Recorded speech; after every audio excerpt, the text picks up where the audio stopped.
అందరికీ good morning. Welcome back to my channel Divya Mahindra.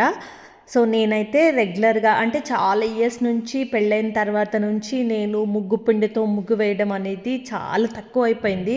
And నాకు చాలా ఇష్టం అనమాట. నా చైల్డ్హుడ్లో అంతా కంప్లీట్ మంచిగా ముగ్గులు వేసుకునే వాళ్ళము. మా మమ్మీ మాదైతే పెద్ద వాకిలి అనమాట. సో కంప్లీట్ మా మమ్మీ వేయడం కానీ మమ్మీతో కలిసి నేను వేయడం కానీ చాలా మెమరీస్ ఉన్నాయి నాకు అది. సో ఇంకా పండగ సీజన్ వచ్చింది అని అంటే డిసెంబర్ మిడ్ నుంచి జనవరి మిడ్ వరకు అయితే మాత్రము ఫుల్ ఎవ్రీడే ముగ్గులేసి అలా రంగులు పెట్టేదాన్ని అనమాట. సో అదంతా చాలా మిస్ అయ్యేదాన్ని. సో ఈ హౌస్కి వచ్చాక కూడా నేను కొన్ని రోజులు ఏంటంటే చాక్ పీస్తోనే వేశాను ముగ్గులు.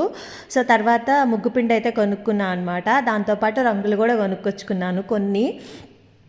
ఎలాగో దివాళీ కూడా వస్తుంది కదా అని చెప్పేసి కొన్ని అయితే కొన్నాను. సో ఈ గ్యాప్లో ఇంకా ఆగలేనమాట. నేను ఉంచుకుందాం రంగులు దివాళీ దాకా అని కూడా నా మనసు ఒప్పట్లేదు. సో ఇంకా ముగ్గు వేసేసి చక్కగా ఒక 2 కలర్స్ మాత్రమే చూస్ చేసుకున్నాను. అవి మాత్రమే రెగ్యులర్గా వాడదామని చెప్పేసి అవి యూస్ చేస్తున్నాను అనమాట.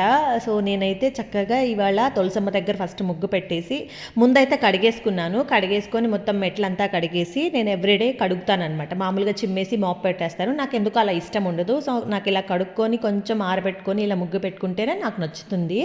సో ముందైతే తులసమ్మ దగ్గర అయితే ముగ్గు పెట్టేసేసి ఇంకా మెయిన్ ద్వారం దగ్గర అయితే ముగ్గు అయితే పెట్టేస్తున్నాను. సో సింపుల్గా నాకు వచ్చిన ముగ్గులు అయితే వేస్తున్నా అనమాట.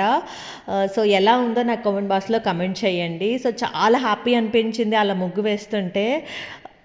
నాకు అంత కరెక్ట్గా రాదులే కానీ బట్ మేనేజ్ చేయగలను. సో మంచిగానే వచ్చిందని అనిపించింది అనమాట. సో నేను ఎప్పుడు ముగ్గేసినా మా ఆయన అడుగుతూ ఉంటాను ఎలా వచ్చిందని చెప్పి. తను ఓకే ఓకే అంటూ ఉంటాడు ఎప్పుడు కూడా. సో మీరు చెప్పండి ముగ్గు ఎలా ఉందో నాకు కామెంట్ బాక్స్లో కమెంట్ చేయండి. ఈ వీడియోకి అయితే ఇంతే. మళ్ళీ మరొక వీడియోతో కలుద్దాం. Bye guys.